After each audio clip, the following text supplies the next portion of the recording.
Hey, what happened?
Bây giờ hai em trả lời anh mau. Mấy cái này là lấy ở đâu đây?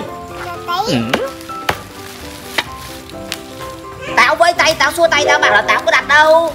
Thầy cho em bảo rồi mà. Em đi đặt cái gì đây cậu ơi? Cái này siêu là cái gì? nhân biến hình. À, Còn đây là cái gì?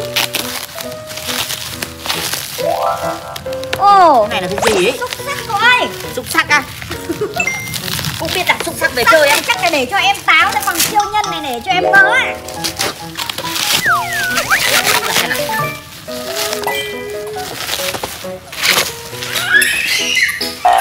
À, sợ bọn mình mắng, thế nên là chạy đi mất rồi kìa. Từ từ cứ đợi đấy, anh mở ra xem nó là cái gì. Đặt mà vớ vẩn á, anh dạy mất cho một trận. Em táo chỉ đặt bộ xúc xắc, thế còn em mỡ thì đặt siêu nhân. Bên dưới này còn có phải gì đấy? Một cái túi. À, cái này gọi là ô tô cần cẩu đúng không? À, ô tô xe bồn à? À, đây có phải là cái kiểu dạng như là xe bồn chở bê tông đúng không em mỡ? À, thế còn đây là xe đu.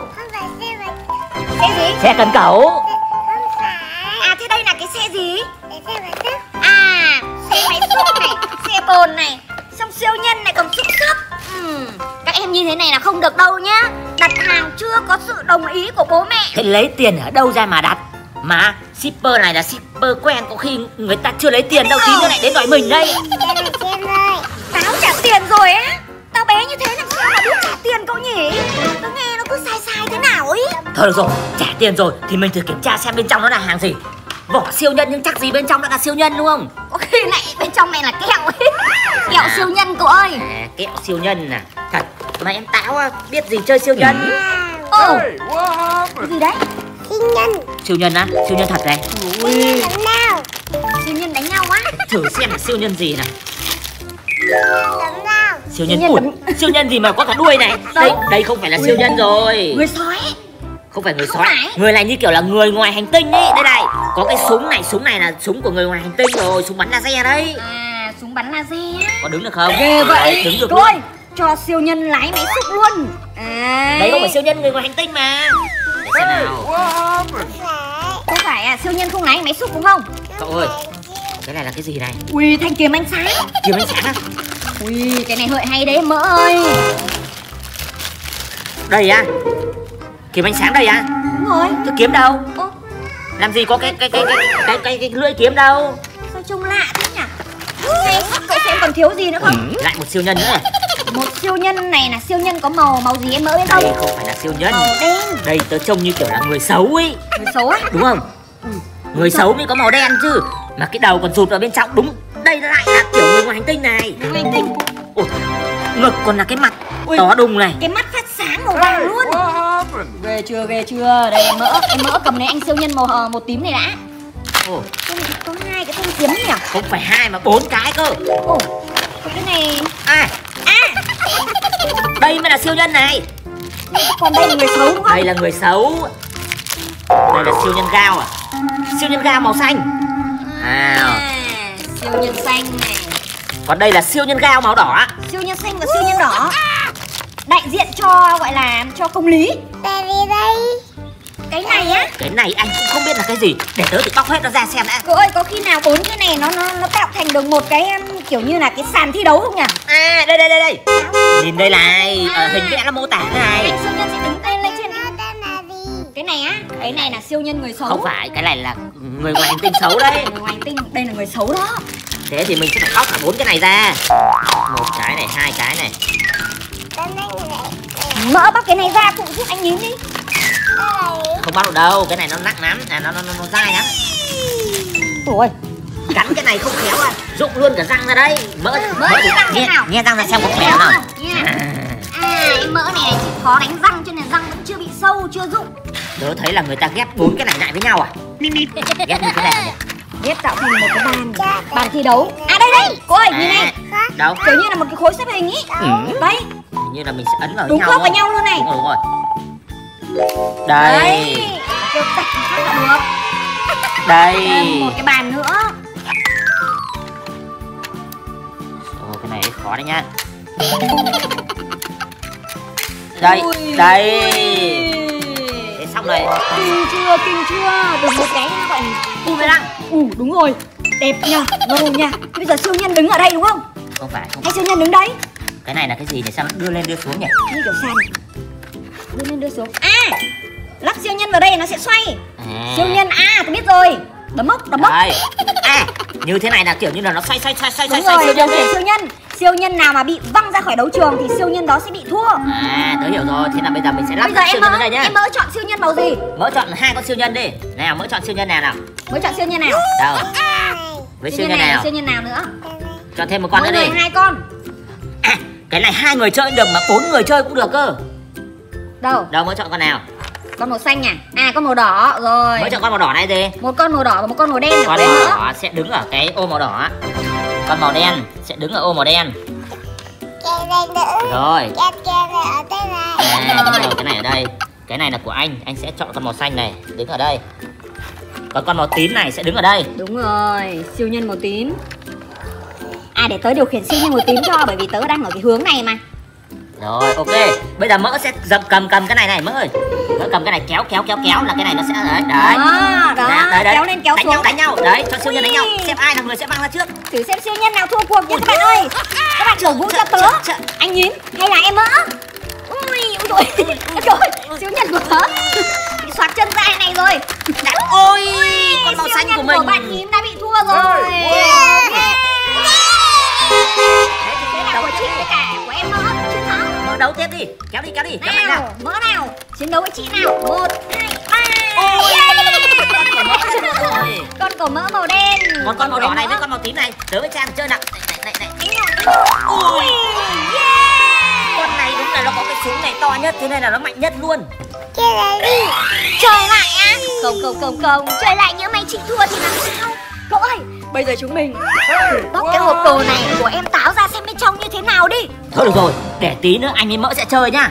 Tí nữa chơi 2 người cho nó sướng. Đây, anh lắp sẵn vào đây để tí nữa mình sẽ chơi. Vâng ạ. Ok. Em Mỡ ngoan thế. Vâng ạ. Bây giờ bọn mình sẽ bóc cái đồ của Táo. Đấy, tiếng của em Táo đấy. Hay là gọi em Táo ra đây bóc cùng đi cậu ơi. Ok, bây giờ có Táo ở đây rồi, anh bóc cái này ra nhá. Không hiểu đấy em Táo. Wow.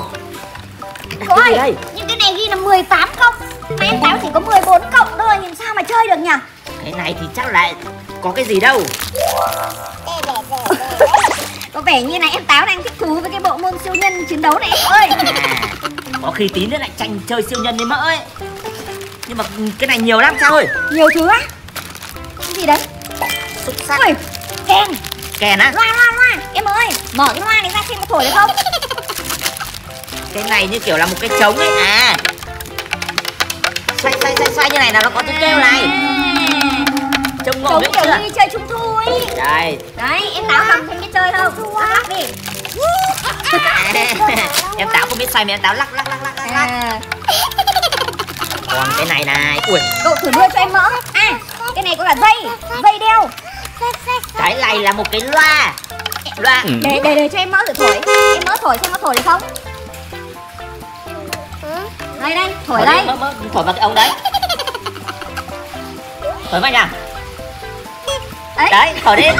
Thổi vào nào. Thổi nó ra tiếng đó. Cái này nó có ấn Nó không nhỉ? kêu nhỏ thế nhỉ? Cái này nó không ấn được. Đây để tớ thử xem nào.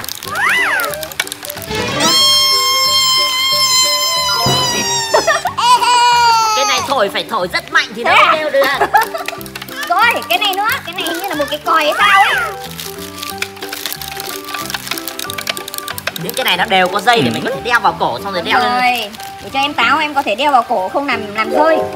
Cái này à, Táo thử thổi cho nào. Táo thổi em nào. Thổi mạnh. Em Táo chắc không biết thổi đâu, để Táo em không biết thổi đâu, nào. mỡ thử thổi thế nào. Sao không được?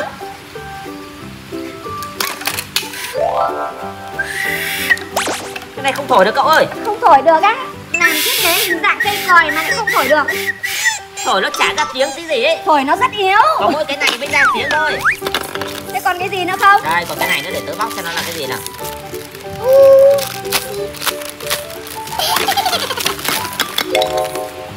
Cái này là cái gì đấy? À, Là một cái xúc sắc. cái này chỉ cầm để sắc thôi. Đây, Táo sắc đi. Còn cái này nữa. Cái này tớ biết là cái gì rồi. Cái gì? Đó là cái trống. Cái trống để gọi các bạn vào lớp đúng không? Cái này. Vào lớp mẫu giáo hay các cô mẫu giáo hay dùng đó. Em Táo thích nhất là cái lắc lắc. Lại không thích nữa rồi. Hey, what happened? Lại có vẻ thích mấy cái món này hơn này, thích siêu nhân hơn này. Tớ thì thấy cái này nó phù hợp cho mấy cái em khoảng 3-4 tháng tuổi thôi.